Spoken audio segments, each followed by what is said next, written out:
शारदा की तरफ से रामू दीवाना को बहुत बहुत बधाई हो।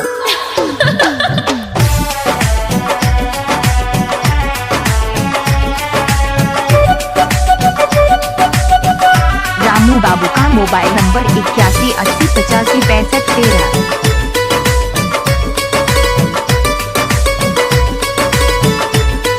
शारू बाबू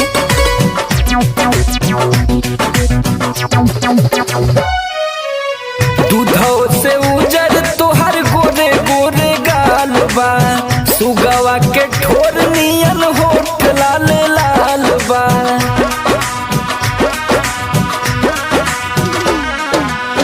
दूधो से उजर तोहर गोरे गोरे गाल बा, सुगवा के ठोर नियन होठ लाल लाल बा। हमके चुमा के उड़नी से आड़ देवेलू, हमके चुमा के उड़नी से आड़ देवेलू। मुस्कियालू तकर जा हमर काढ़ लेवेलू, हाँ हाँ काढ़ लेवेलू। मुस्कियालू तकर जा हमर काढ़ लेवेलू, हाँ हाँ काढ़ लेवेलू। सतीश बाबू डीजे, सतीश बाबू डीजे, मोनू जान डीजे, मोनू जान डीजे।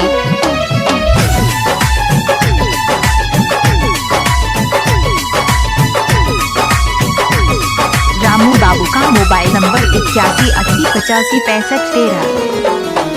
सरसों के दाना जैसे ओठवा पे तिल बा, वही पे दीवाना गोरी भइल हमर दिल बा।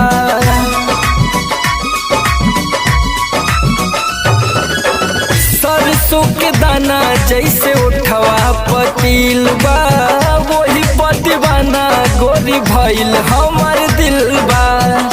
जैसे अखिया पे आवे बलवा तार देवेलू, जैसे अखिया पे आवे बलवा तार देवेलू। मुस्कियालू तकर जा हमर काढ़ लेवेलू, हाँ हाँ काढ़ लेवेलू।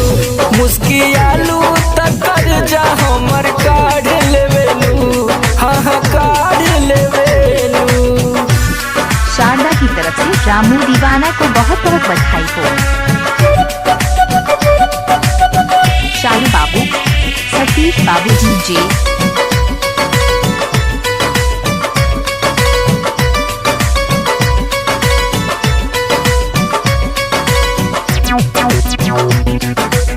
मोनू जान डीजे।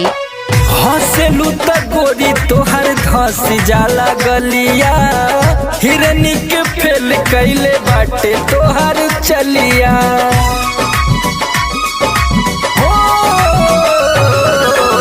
हंसेलू त गोरी तोहर धस जाला गलिया, हिरनी के फेल कैले बाटे तोहर चलिया।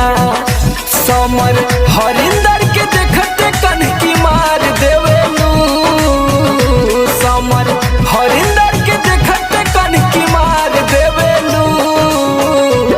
मुस्कियालू तकर जा हमर काढ़ लेवेलू, शारदा की तरफ से रामू दीवाना को बहुत बहुत बधाई हो। तकर जा हमर काढ़ रामू बाबू का मोबाइल नंबर 8180856513। मोनू जान डीजे।